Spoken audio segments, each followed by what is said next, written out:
Après l'Agnus Dei viennent deux prières déjà présentes, même si c'est un tout petit peu plus développé, dans l'Ancien Missel, et qui qui sont prononcées par le prêtre, mais à voix basse, de manière secrète, qui sont sa propre préparation à la communion.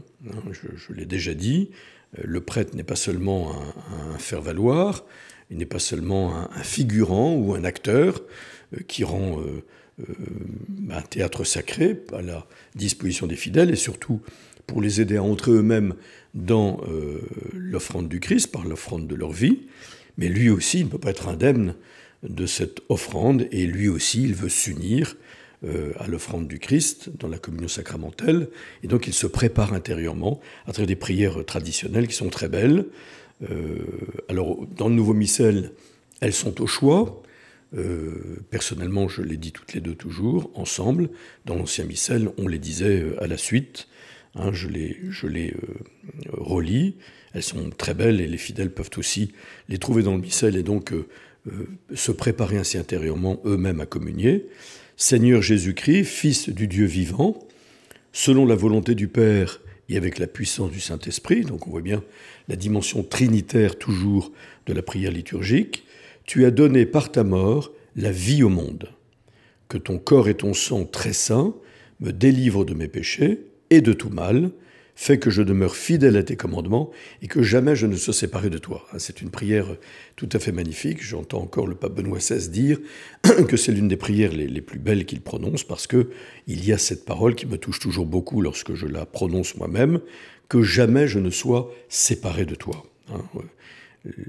On se rappelle le lavement des pieds au soir du jeudi saint, lorsque Pierre, voyant Jésus comme un esclave à ses pieds pour lui laver les pieds, lui dit « Non, Seigneur, tu ne me laveras pas les pieds, jamais ». Et Jésus lui rétorque « Tu ne comprends pas encore ». L'autre renchérit en disant « Non, non, pas du tout, ça ne te convient pas, tu es le maître et le Seigneur, d'une certaine manière ». Sous-entendu, en tout cas, dans l'émoi de Pierre devant Jésus à ses pieds. Et Jésus lui dit « Si je ne te lave pas, tu n'auras pas de part avec moi ».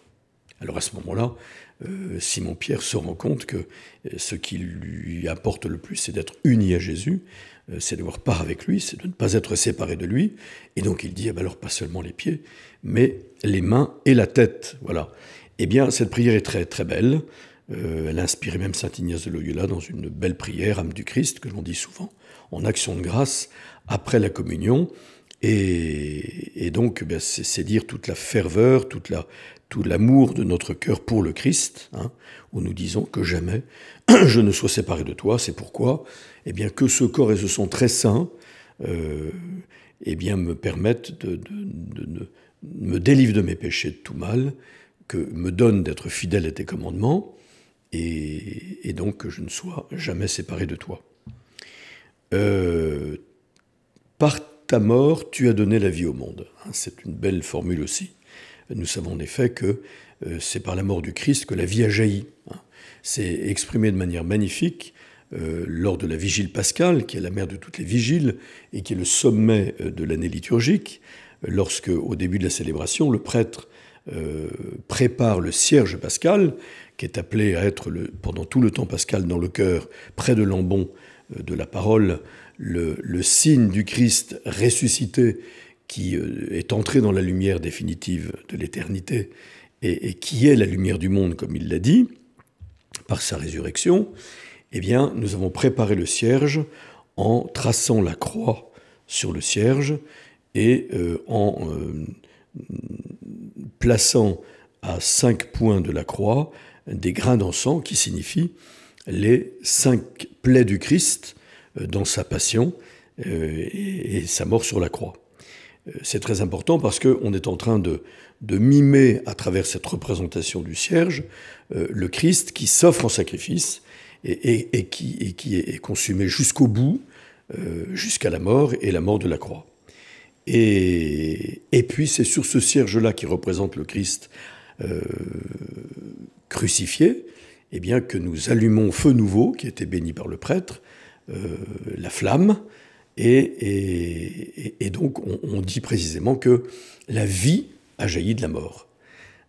La résurrection le Christ mort et crucifié, mis au tombeau, est revenu à la vie, et à la vie de Dieu, le troisième jour, le jour de Pâques.